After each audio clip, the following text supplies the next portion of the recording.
So today we're going to talk about I'm going to say proper way to wrap a bridle, but a lot of people wrap it all different ways. So this is how I like to wrap a bridle, and I will tell you why.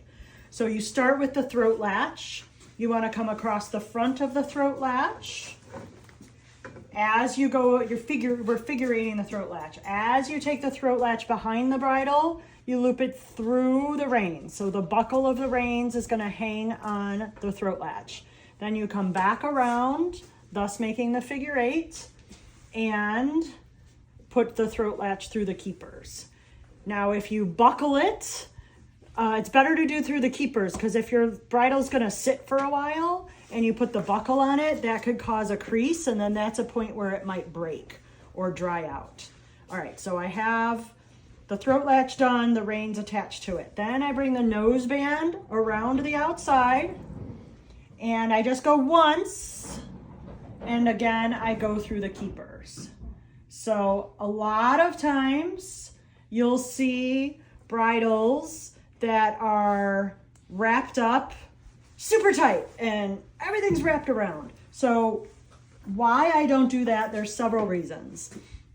Number one, when you stretch and pull the leather that much and it's gonna have to sit, like it can not damage the leather, but it can dry out and get stuck in that position.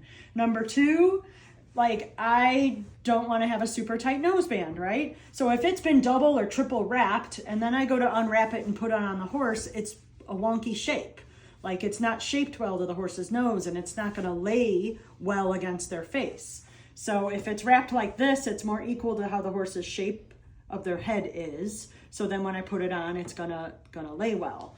Also, I have been like in a hurry to, they moved my class to a different ring, and I'm in a hurry and I have 5 minutes to get ready, and I thought I had 3 hours to get ready. So I'm hurriedly putting on a bridle, or, I'm a little bit late for something or whatever. And then to try to untangle all these straps because somebody over wrapped the bridle, it's annoying. So this is super quick. You undo twice, done. Put it on the bridle. So it takes a lot longer to undo all those silly wraps.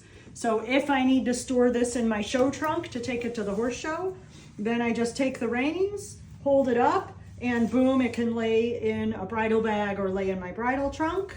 But then when I hang it on the hook in the tack room, it can hang this way, and the reins aren't weird or anything, and it's gonna all look nice.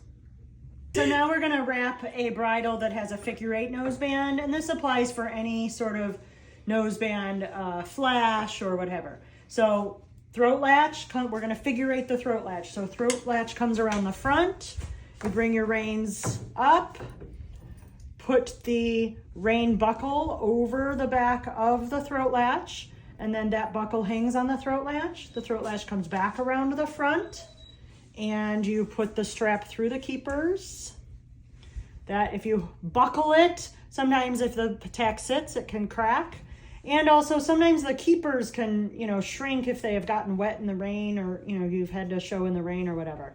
So this will stretch out and keep those keepers a nice size.